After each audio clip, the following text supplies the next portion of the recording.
Well, first of all, you gotta ask yourself why you're getting them. You know. Um,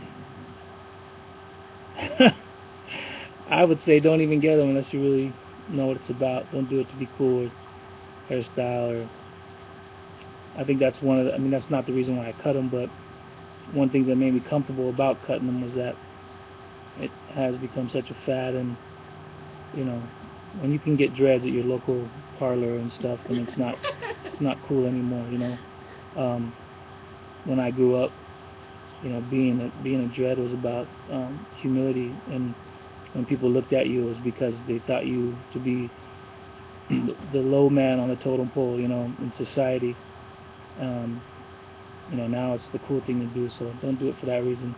You are cool, but you got to kind of love it, and if you plan on being a dread for the rest of your life, so be it.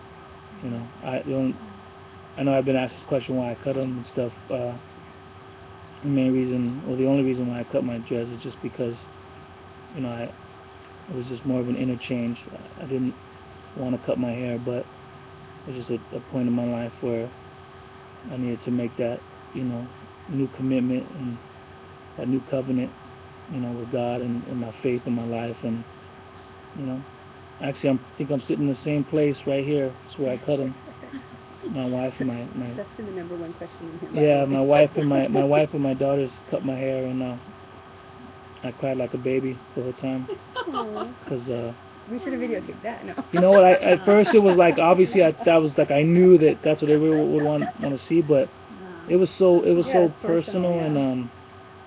and so obviously it had been on my heart for a minute to do, and I was just out here in April. It was actually April 1st. The funny thing is April, you know, Fool's Day, and I just felt it in my heart to do it, and I took a bunch of pictures with my girls and my wife. My wife was still pregnant at the time.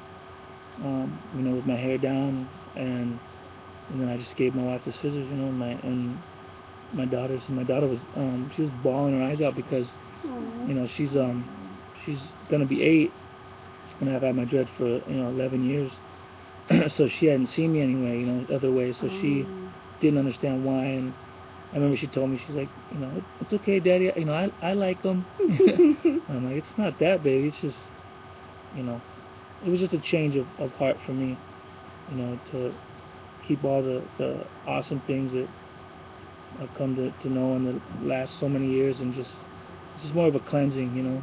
Yeah. But I'll go back, man.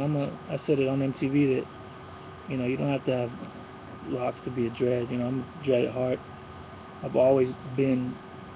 And when I was a kid, my mom wouldn't let me get dreads either because back then it was filthy and it was dirty. If you do, just keep them clean. Don't be like the rest of the scrubs that just throw other stuff in their hair and they stink when they walk by. It's like, take some pride in yourself and take some pride in your dreads.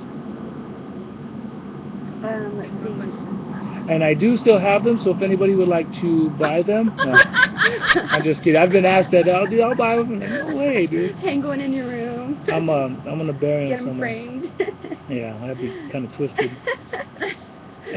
It's just hair, people. Yeah. RV510